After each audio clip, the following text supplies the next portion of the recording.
que seria a catarata, para quem está assistindo o programa entender? Dentro do olho, nós temos ele dessa maneira. Córnea, primeira lente do olho, temos a íris, que é o colorido do olho, a pupila, que é o orifício de entrada da luz, e temos aqui, atrás da íris, atrás do colorido do olho, esta lente, que é o cristalino. O cristalino, ele é cristalino quando a gente é jovem. A doença conhecida como catarata, que é a opacificação do cristalino que surge após os 65 anos de idade, é de alta incidência. Se acredita que em torno de 70% das pessoas com mais de 65 anos vão desenvolver algum grau de catarata. Uma das primeiras queixas da pessoa com catarata é dificuldade para dirigir à noite, para manejar o carro por causa dos faróis, das luzes, né? E outra queixa muito comum também é a dificuldade de visão em situações onde há excesso de luminosidade. A pessoa está na rua e vai atravessar a rua e começa a ter dificuldade para enxergar alguns metros de distância, coisa que habitualmente ela não percebe em situações de luminosidade menos intensa, né? Numa consulta que eu tinha feito, ele dizia que eu estava com catarata, que estava num estado avançado a catarata. E aquilo estava realmente me comprometendo a qualidade da minha visão das coisas. A gente pode ter evolução de catarata extremamente rápida em alguns casos, como pode ter uma evolução extremamente lenta, ou seja, pode variar de meses para anos, mas a tendência desse processo é se tornando cada vez mais intenso, quer dizer, esse embaçamento, essa opacificação vai ficando cada vez maior, fazendo com que a visão em níveis, vamos dizer assim, de catarata extremos, pode-se até ter uma pessoa que fica cega de catarata, que não enxerga absolutamente nada, a não ser a claridade. Podem, esses pacientes que fazem uso crônico de corticoide, como por exemplo asmáticos, podem desenvolver catarata secundária ao corticoide, independente da faixa etária. Assim como o paciente diabético, os pacientes que têm diabetes mellitus, a diabetes mellitus é um fator concorrente, ou seja, ela acelera o surgimento da catarata. O ultravioleta, né, esse raio que está presente no Sol, principalmente para a gente aqui do hemisfério mais ao sul, ele está implicado, ele é colocado como uma possível causa de formação de catarata. Então, nunca é demais, porque além da questão da catarata, ele pode trazer outros problemas para a visão. Prevenir isso através da utilização, né, de se ter o hábito de usar o filtro solar do olho, que é o óculos, com uma lente adequada para essa proteção. Alterações externas como vento, umidade, poluição, pó, não gera problema. O colírio gera problema porque o colírio penetra no olho. Que se a gente quer ter alguma medicação para ter em casa, para usar numa eventualidade, entrou uma sujeira no olho, tem irritação, estou com ardência, colírio lubrificante. Já vi e existem colírios que dizem que previnem o desenvolvimento de catarata. Isso não funciona. Quem usa esse tipo de medicação está usando água no olho, né? É o que a gente chama muitas vezes em medicina de efeito placebo, quer dizer, não há comprovação científica nenhuma que esse tipo de substância funciona, infelizmente. Em decorrência desse problema, eu comecei a comer muita cenoura, né, e outras coisas que tivesse a vitamina E para ver se imunizava. Até parece que a alimentação influi alguma coisa muito levemente, né? Não tinha como debelar essa situação. Grande parte dessas pessoas que desenvolvem a catarata senil vão precisar de tratamento cirúrgico, que aliás é o único tratamento disponível para a catarata. Não existe colírio, não existe vitamina, não existe dieta que previna o surgimento da catarata. É um evento natural na vida das pessoas que têm a alegria de viver bastante. Então você resolveu fazer a cirurgia. Sinto que deu um bom resultado, embora tivesse feito num olho só, o olho direito. Mas realmente me parece que o mundo ficou mais claro. a impressão da visão das coisas parece que me é mais nítida. Em primeira análise, a cirurgia tem que fazer o quê? Tem que devolver a transparência ao olho. Quer dizer, é preciso retirar essa parte que está embaçada para a luz poder voltar a entrar dentro do olho da forma normal. O tratamento da catarata existe há muitos séculos. Uma vez que se retirou aquela estrutura que está opaca, é substituir essa parte do olho, fazendo com que essa graduação de óculos não fique de tal forma alta como acontecia uma vez. E hoje é possível fazer uma cirurgia de catarata com uma incisão menor que 2 milímetros e implantar uma lente multifocal, ou seja, uma lente que corrija a visão de longe e de perto do paciente, sem a necessidade de óculos, o uso de óculos, ou com a mínima necessidade de uso de óculos. E uma notável evolução na cirurgia foi a introdução da técnica chamada de facoemulsificação, que é a retirada do cristalino através do uso de ultrassom. Hoje não se faz mais ponto no olho, não precisa mais dar ponto, então esse processo cicatricial ele acontece de uma forma muito mais rápida. E as lentes agora, ao contrário das primeiras, né, elas podem ser introduzidas dentro do olho por essa mesma pequena incisão de ali 2 milímetros, só que dobradas. Se desenvolveram lentes que a gente dobra como se fosse um canudo, né? E esse canudo é introduzido dentro do olho, a gente larga a lente dentro do olho e ela se abre.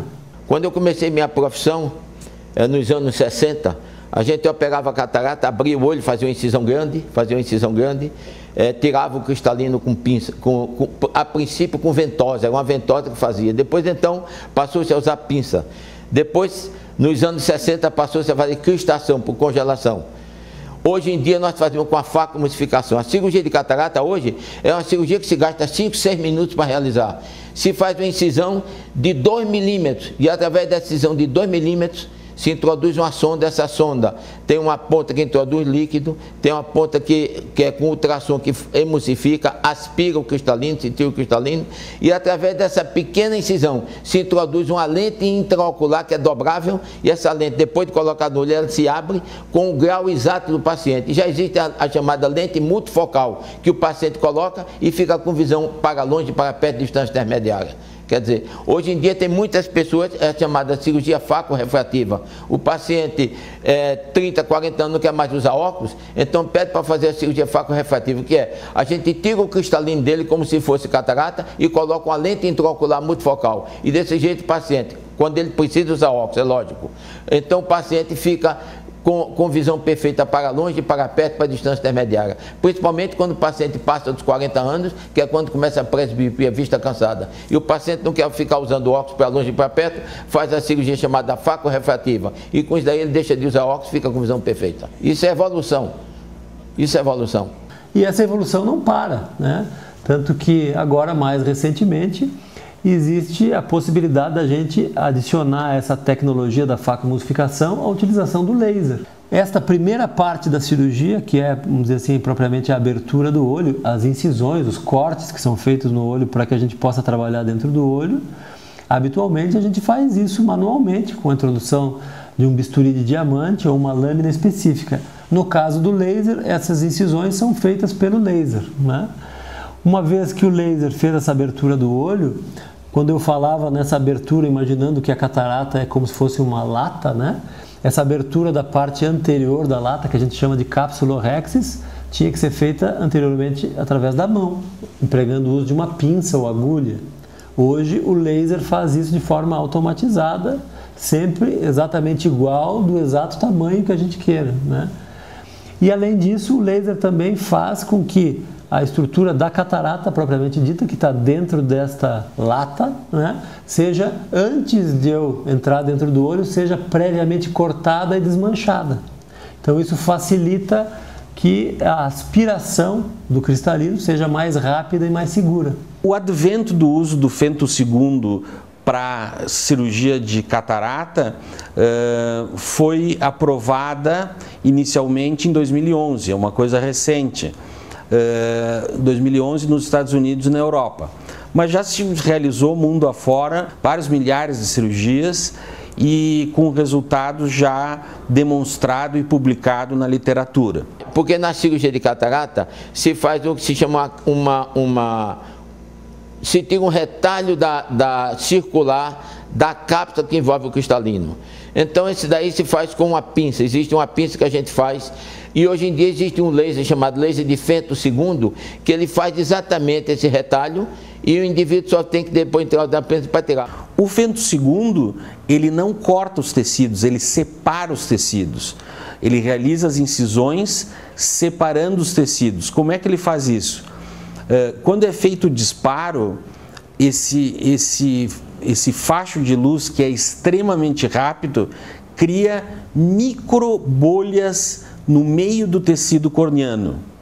A colocação dessas micro bolhas, uma ao lado das outras, faz com que, quando o total de disparos é concluído, essas bolhas coalescem, se juntam umas às outras e separam o tecido. Esse processo que eles estavam desenvolvendo era efetivamente dos mais avançados. E aí, então, achamos de fazer essa cirurgia. E é uma coisa até aparentemente estranha, né? Porque você não sente toque de nada. E você vê luzes de uma forma, vê luzes de outra forma. Essas luzes penetrando no globo ocular, e de certa anestesia também. Eu sei que foi uma coisa muito cômoda, confortável, não digo agradável, porque nada que implique em anestesia seja agradável, mas eu achei muito confortável e muito cômoda a intervenção cirúrgica. Basicamente, a diferença que existe entre a faco e o laser é que na facoemulsificação se utiliza energia tipo ultrassom para fragmentar o núcleo, e na cirurgia com femto segundo, com laser femto segundo, se utiliza a energia do laser para fazer as incisões, a abertura da cápsula e a fratura do núcleo. Porque, ao contrário de eu ter que empregar uma energia de ultrassom grande dentro do olho para desmanchar a catarata, o laser já fez isso por mim. Então, eu entro com a caneta de ultrassom dentro do olho e já tenho um cristalino que já está mais desmanchado, mais cortado, tornando a cirurgia mais segura. Tem centenas de pessoas que têm problema de catarata. Isso aí, vamos dizer assim, das pessoas que eu conheço, mais de 100 pessoas sempre comentam, tem problema, tem catarata. Saí, obviamente, com um tampão no olho que tinha sido operado.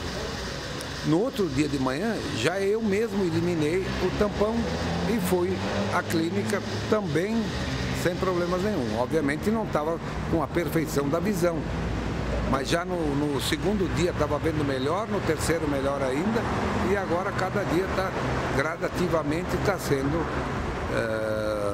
melhor de ver. E a surpresa minha foi o colorido, a coisa que me deixou impressionado, porque às vezes quando rabisco umas telas, né, e o colorido ficou fantástico. Com o implante de lente monofocais, normalmente em 2, 3 dias a visão já está absolutamente corrigida. Aquilo que hoje mais se tem falado é as lentes intraoculares multifocais, né, que são lentes que permitem então a correção da visão longe e para perto. E pacientes que implantam lentes multifocais, o processo é um pouquinho mais lento, leva de 7 a 10, 15 dias às vezes, por necessidade de um processo que se conhece por neuroadaptação. Ou seja, fisicamente o olho com implante, anatomicamente o olho com implante está ok, mas o nosso processador, o nosso cérebro precisa se adaptar a questão da lente longe e perto no olho, e isso leva alguns dias. Nós estamos hoje há 10 dias só que eu operei, então está vendo, na sequência, dia a dia vai melhorando, e é o que está ocorrendo, né? Essas lentes multifocais permitem que, vamos imaginar, uma pessoa míope, hipermétrope, ou que tenha astigmatismo, ou mesmo que tenha um grau baixo de óculos, faça a cirurgia de catarata, tenha essa lente intraocular implantada e ela tenha níveis muito bons de visão, tanto para longe como para perto, sem depender de óculos. Hoje os planos de saúde cobrem o custo das lentes intraoculares mais simples que existem no mercado. Lentes que muitas hoje estão em desuso, porque não tem mais lugar na cirurgia tão avançada que a gente faz hoje. Então, assim, hoje, um paciente, por exemplo, que vai colocar uma lente intraocular multifocal de última geração, ele tem um custo adicional nessa cirurgia, que é o investimento que ele está fazendo na saúde dele, na visão dele, no bem-estar, muitas vezes as pessoas que usam óculos a vida inteira, na sonhada independência do óculos. Eu tinha dificuldade para enxergar de perto, então eu usava óculos, né? Mas eu não me dava muito bem com os óculos, não. Sim, agora eu não uso mais óculos. Aí o pessoal sempre pergunta, doutor, mas cada ano eu estou mudando meu grau, um ano eu tenho 1 grau, outro ano eu tenho 2, eu não vou botar essa lente e daqui 1 ano, 2 eu vou estar precisando de óculos de novo? O que os estudos mostram é o seguinte, que a mudança, a variação de grau de óculos numa pessoa, ela está muito relacionada às alterações senis do cristalino, essa lente que a gente comentou, que é a lente que vira catarata. Então, logicamente falando, se a gente remover o cristalino que já está comprometido e trocar ele por uma lente, que é uma lente que não vai sofrer alterações durante o tempo, o olho do adulto não cresce mais, a tendência da córnea não é se encurvar mais, em teoria é para essa pessoa ficar sem necessidade de grau, sem necessidade de óculos o resto da vida.